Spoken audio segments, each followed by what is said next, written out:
الله أكبر الله أكبر الله أكبر الله أكبر كبيرا والحمد لله كثيرا وسبحان الله بكرة وأصيلا لا إله إلا الله وحده صدق وعده ونصر عبده وأعز جوده وهزم الأحزاب وحده لا إله إلا الله ولا نعبد إلا إياه مخلصين له الدين ولو كره الكافرون الله أكبر الله أكبر ولله الحمد الحمد لله الحمد لله الذي جعل هذا اليوم عيدا للمسلمين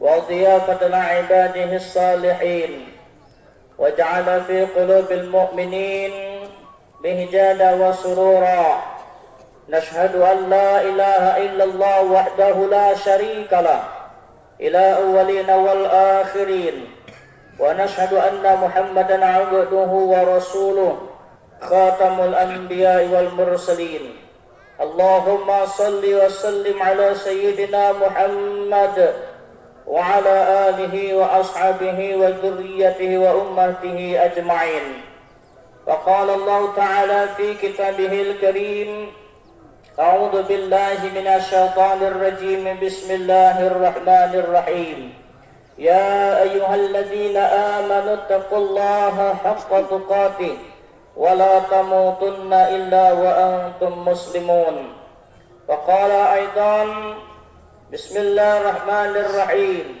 إنا أعطيناك الكوثر فصل لربك وانحر إن شانئك هو الأبتر صدق الله العظيم وصدق النبي الكريم أما بعد Jamaah Idul Adha yang berbahagia, khutbah kita pagi hari ini berjudul Hari Raya Kurban Sarana Peningkatan Ketakwaan, Kepedulian, Persaudaraan dan Persatuan antar sesama. Jamaah sekalian dimuliakan oleh Allah Subhanahu wa taala. Alhamdulillah pada hari ini kita telah dapat merayakan Hari Raya Idul Adha yang kita muliakan.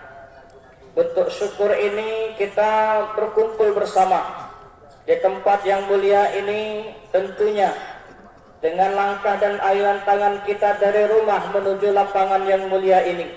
Mudah-mudahan insyaallah semua bernilai ibadah di sisi Allah Subhanahu wa taala.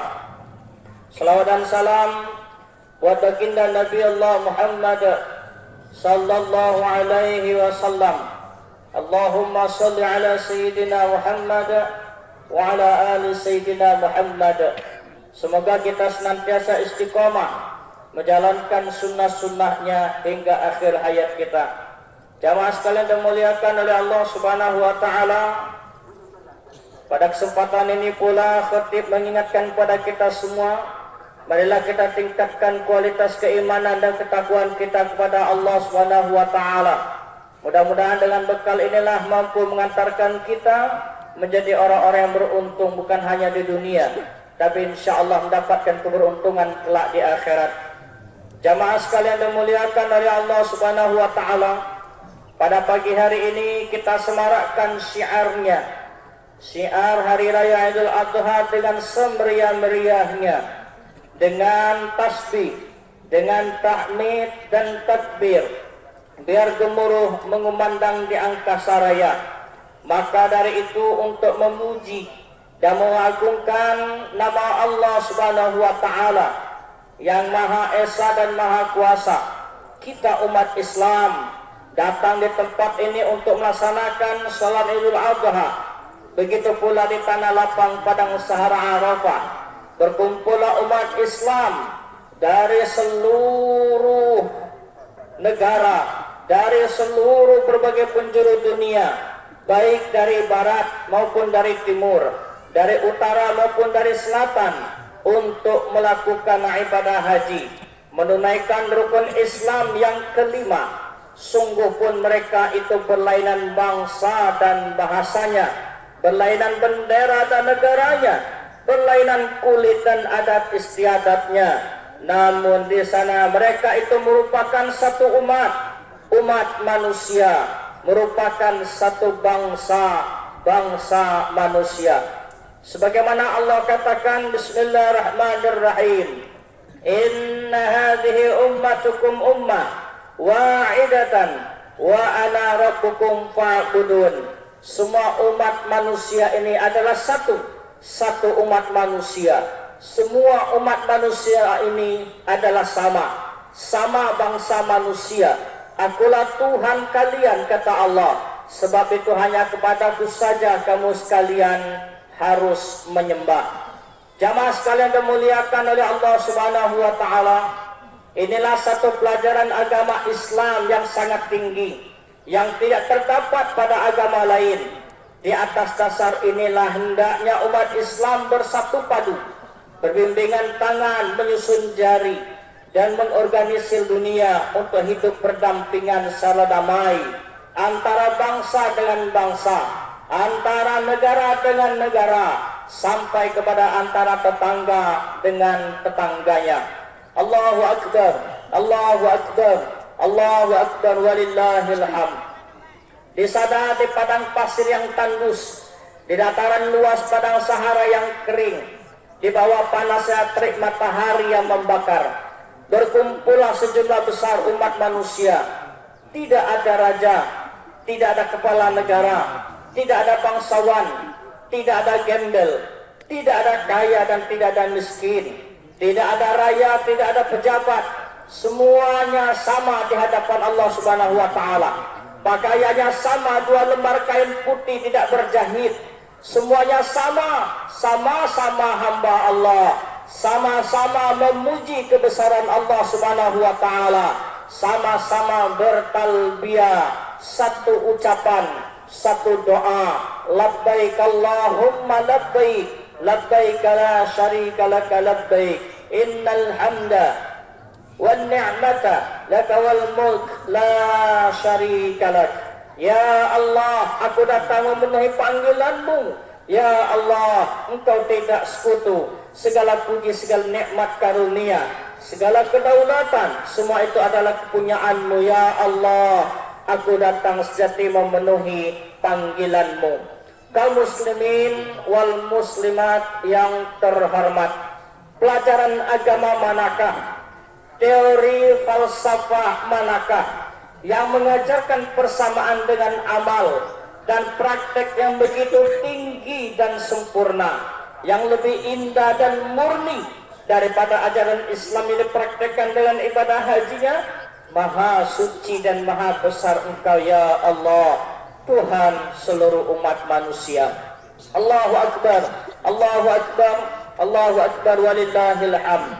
Orang Islam yang telah menjalankan ibadah haji dengan sebaik-baiknya tentunya tidak akan menjadi manusia yang sombong dan angkuh dengan kekayaannya, dengan pangkat dan kedudukannya, dengan sorban dan bintangnya, dengan ilmu dan keintelekannya, tetapi seharusnya menjadi manusia yang peramah, manusia yang penyantun dan hormat terhadap sesama, sekalipun orang miskin dan melarat, bodoh dan hina. Itulah haji yang mabrur namanya, bukan haji sorbannya, tetapi benar-benar haji sebagaimana yang dikehendaki oleh Islam. Sebuah mutiara lagi, hari ini dari untayan mutiara mutu hikmah, hari raya Idul Adha, yakni anjuran sunnah berkurban. Jamaah sekalian dimuliakan oleh Allah Subhanahu wa taala, mengenai asal usul percontohan luhur ibadah kurban ini sebenarnya dimulai sejak zaman Nabi Adam alaihissalam, yang dilaksanakan oleh Qabil dan Habil. Korban Habil diterima, sedangkan korban Qabil ditolak oleh Allah Subhanahu wa taala. Kemudian diperkuat pada zaman Nabiullah Ibrahim alaihissalam. Untuk itu marilah sejenak kita kenang suatu peristiwa yang pernah terjadi pada beberapa tahun yang lampau, yang ribuan tahun yang lalu, yang telah menimpa beliau, Bapa kita Nabi Ibrahim alaihissalam. Saat itu jamaah sekalian dimuliakan oleh Allah Subhanahu wa taala, Nabi Ibrahim sangat merindukan seorang anak karena sampai usia lanjut beliau belum mempunyai seorang anak. Beliau selalu memohon kepada Allah Subhanahu wa taala supaya dianugerahi seorang anak yang soleh maupun solehah, sebagaimana diterangkan dalam Al-Quran surah As-Saffat ayat 100 yang berbunyi, Rabbi habli minas salihin, ya Tuhanku anugerahilah aku anak yang soleh. Kaum muslimin wal muslimat yang mendapat rahmat, doa Nabi Ibrahim yang khusyuk dan tawadu itu akhirnya dikabulkan oleh Allah Subhanahu wa taala. Sebagaimana Allah berfirman, "Fabasyarnahu bigulam bin halim," maka kami beri kabar suka ia dengan seorang anak yang penyantun. Betapa senang hati Nabi Ibrahim, betapa kasih sayangnya Nabi Ibrahim kepada anak yang diimpi-impikan itu, tidak ada bandingannya.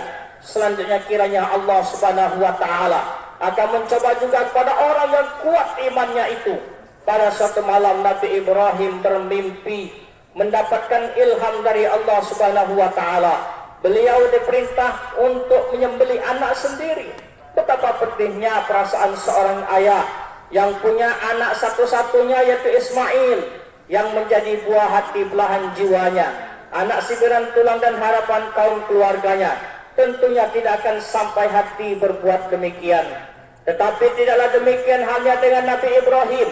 Beliau adalah Nabi besar, manusia pilihan, orang yang kuat iman dan batinnya. Perintah itu diterima dengan baik, dengan patuh dan ikhlas. Namun naluri sebagai manusia, seorang ayah timbul juga perasaan yang sangat sedih. Maka dengan hati berat, dengan suara terputus-putus, diceritakannya mimpinya tersebut kepada anaknya. Nak, semalam ayah bermimpi, nak, mendapat wahyu dari Allah. Ayah diperintahkan untuk menyembelihmu, nak. Bagaimana pendapatmu? Bagaimana jawaban seorang Ismail, seorang anak yang sangat penyantun? Ismail sebagai seorang pemuda yang gagah dan kuat juga imannya, ia pun menjawab dengan tabah, silakan ya, laksanakan perintah Allah tersebut. Engkau akan melihat saya berhati sabar insya Allah. Selanjutnya jamaah sekalian, perintah yang berat itu pun diturut oleh keduanya. Setelah siap untuk menjalankan perintah tersebut, sampai berulang-ulang Nabi Ibrahim mencoba mengayunkan pedangnya, tetapi tidak sampai hati melihatnya. Kemudian Nabi Ibrahim disuruh oleh anaknya supaya menyembelih sambil membelakangi. Maka Nabi Ibrahim menurutinya, menyembelih sambil membelakangi. Subhanallah, walhamdulillah, Tuhan Maha Agung dan Maha Pandai. Alangkah terkejutnya dan gembiranya hati Nabi Ibrahim setelah dilihatnya darah yang memancar itu adalah darah kibas yang besar sekali terpotong lehernya. Hal ini sesuai dengan firman Allah Subhanahu wa taala dalam surah As-Saffat ayat selanjutnya, falamma aslama wa tallahu lil jabin, maka tatkala keduanya tunduk menurut perintah Allah dan telah digulingkannya anaknya ke tanah untuk disembelihnya, wa nadainahu ayya Ibrahim, lalu ia kami seru, hai Ibrahim, qad saddaqta ru'ya inna kadzalika najzil muhsinin, sesungguhnya telah engkau turut mimpi itu, begitulah kami membalas orang-orang yang berbuat baik. Inna hadza lahuwal bala'ul mubin, sesungguhnya ini cobaan yang terang dari Allah Subhanahu wa taala. Wa fadainahu bidzibhin 'adzim, kami tebusi anaknya dengan seekor kibas yang besar sekali. Wa tarakna 'alaihi fil akhirin, dan kami tinggalkan nama baiknya sampai kepada orang-orang yang kemudian. Jamaah sekalian dimuliakan oleh Allah Subhanahu wa taala, demikianlah percontohan asal usulnya ibadah kurban ini. Mari kita teladani, kita contoh peristiwa bersejarah ini demi meningkatkan ketakwaan kita kepada Allah Subhanahu wa taala, ketaatan kita kepada Allah Subhanahu wa taala serta meningkatkan kepedulian dengan sesama. Ketika seseorang bersungguh-sungguh dalam ketaatan dan ketakwaannya kepada Allah Subhanahu wa taala, maka akan mendapatkan ketentraman dalam hidupnya, bukan hanya di dunia yang sementara, tetapi mereka akan mendapatkan ketentraman dan kebahagiaan di negeri akhirat. Karena setiap kesulitan hidup akan Allah beri jalan keluar dan solusi, baik masalah pribadi, keluarga, masyarakat, bangsa dan negara. Sebagaimana Allah katakan, Bismillahirrahmanirrahim, wa may yattaqillaha yaj'al lahu makhraja wa yarzuquhu min haitsu la yahtasib wa may yatawakkal 'ala Allahi fa huwa hasbuh innallah balighu amri qad ja'ala Allahu likulli syai'in qadara. Dan sesiapa yang bertakwa kepada Allah dengan mengerjakan dengan penuh keikhlasan semua yang menjadi perintah Allah Subhanahu wa taala, meninggalkan semua yang dilarang oleh Allah Subhanahu wa taala, niscaya Allah akan mengadakan baginya jalan keluar dari segala perkara yang menyusahkannya, serta memberinya rezeki dari jalan yang tidak terlintas di hati dan diingatannya. Sesiapa berserah diri kepada Allah, berserah diri secara bulat-bulat kepada Allah, maka Allah cukupkan baginya untuk menolong dan menyelamatkannya. Sesungguhnya Allah tetap melakukan segala perkara yang dikehendakinya. Allah telah pun menentukan kadar dan masa bagi berlakunya tiap-tiap segala sesuatu. Hadirin jamaah sekalian dimuliakan oleh Allah Subhanahu wa taala, suatu bangsa yang maju ingin menjadi besar, haruslah berani berkorban dengan melakukan ketaatan kepada Allah Subhanahu wa taala yang Maha Rahman, serta peduli dengan sesama, baik pengorbanan itu dengan jiwa dan harta demi tercapainya kebahagiaan bukan hanya di dunia tetapi kebahagiaan negeri akhirat. Bangsa Indonesia dalam sejarah perjuangannya telah mempersembahkan pengorbanan yang dipikulnya. Harta benda sudah habis musnah, rumah dan gedung telah menjadi puing dan timbunan abu, anak-anak telah menjadi yatim, wanita-wanita telah menjadi janda, dan pemuda-pemuda telah gugur tidak tentu di mana liang kubur. Memang pengorbanan telah begitu banyak diberikan dari beratus ribu putra terbaik umat Islam di dunia ini, putra-putra terberani bangsa Indonesia dalam merebut kemerdekaan.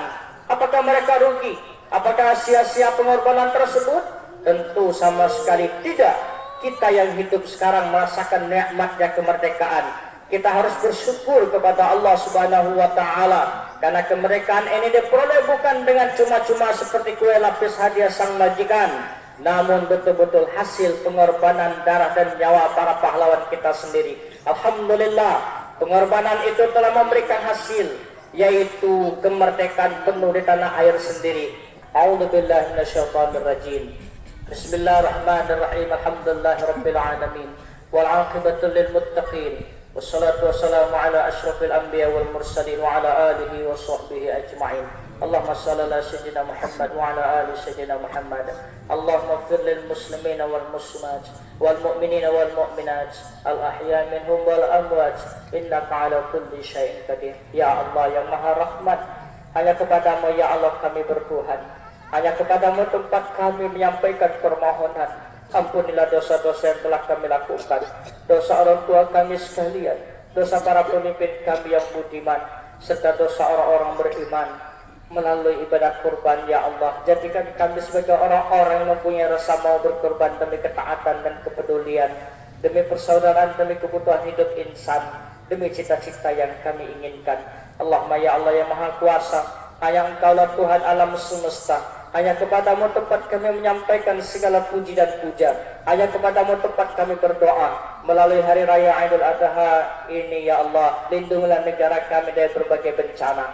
Lindungilah negara kami dari musuh-musuh yang durhaka. Hindarkan negara kami dari silang sengketa dengan semua bangsa. Jadikan bangsa kami sebagai bangsa yang taat beragama, terhindar dari nafsu, angkara, murka, agar kami dapat hidup bahagia terhindar dari malapetaka dan api neraka. Allahumma ya Allah yang maha luhur, hanya kepadamu tempat kami bertutur, hanya kepadamu tempat kami bersyukur. Jadikan negeri kami aman dan makmur, jadikan bangsa kami bangsa yang jujur, limpahkan kepada kami nasib yang mujur, hindarkan kami dari sifat yang takabur, agar kami menjadi orang yang pandai bersyukur atas nikmat-nikmat-Mu yang selalu meluncur berhambur sepanjang umur.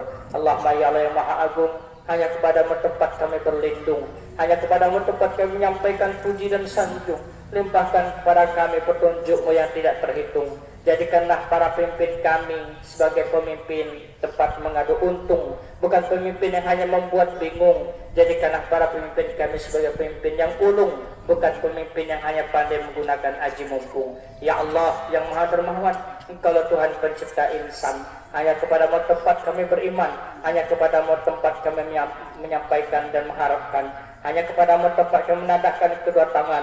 Walaupun kami banyak dosa dan kekhilafan, namun mudah-mudahan doa kami Engkau kabulkan. Rabbana atina fid dunya hasanah wa fil akhirati hasanah wa qina adzabannar. Walhamdulillahi rabbil alamin.